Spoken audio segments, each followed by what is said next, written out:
சில அதிர்ஷ்ட குறிகள் இருக்கும் கையில. இந்த அதிர்ஷ்ட குறிகள்ன்றது இடது கை வலது கை இருக்கு இல்லையா, ரெண்டுலையுமே அந்த மாதிரி வரலாம். வலது கைய ராசி சக்கரம்னு வச்சுக்கிட்டோம்னா இடது கைய நவாம்ச சக்கரம்னு வச்சுக்கிறோம். இந்த மீன் போன்ற ஒரு அடையாளம் ஒருத்தர் கையில இருக்குன்னு வச்சுக்கோங்களேன், அவங்களுக்கு எல்லா காரியமும் ஜெயமாகும், அதாவது வெற்றியாகும். தைரியமான சுகமான இல்வாழ்க்கையும் செல்வமும் சேரும். அதே போல சதுரம் அடையாளம், சதுரமா ஒரு அடையாளம் ரேகையிலேயே அமைஞ்சிச்சுன்னா தொழில் நல்ல மேன்மை அடையும். அதனால நல்ல வருமானம் கிடைக்கும்.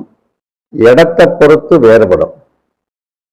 அது இருக்கிற இடத்தை பொறுத்து வெற்றியா தோல்வியா அப்படின்றத நிர்ணயம் பண்ணிக்கிறோம். இதோட ஜோதிடத்தையும் ஒப்பிட்டு பார்த்துக்கிறோம், அதுவும் ரொம்ப முக்கியம்.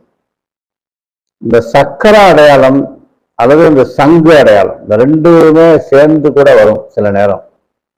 சங்கு சக்கர அடையாளங்கள், அதாவது சங்க ரேகைன்னு சொல்லுவாங்க, சக்கர ரேகைன்னு சொல்லுவாங்க.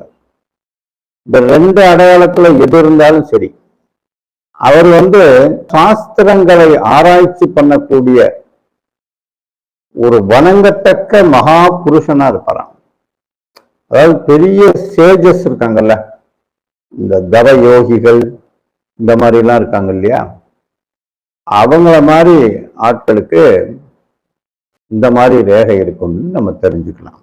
சில பேருக்கு இந்த திரிசூலம் மாதிரி, இந்த சூலம் மாதிரி அடையாளம் இருக்கும்.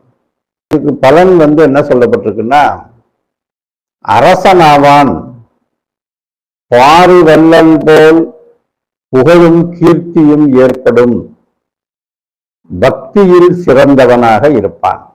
திரிசூலம் எனக்கு இருக்கே, இதை எப்படி நம்ம உறுதிப்படுத்துறது? அங்கதான் ஜோதிடம் வேலை செய்யுது. தாமரை மலர் போன்ற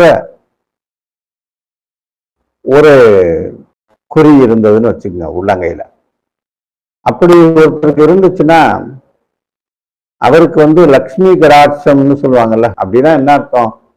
நல்ல பெரிய செல்வம் படைச்சவரா வந்துருவார், நல்ல ஒரு தீர்காயுள் இருக்கும்.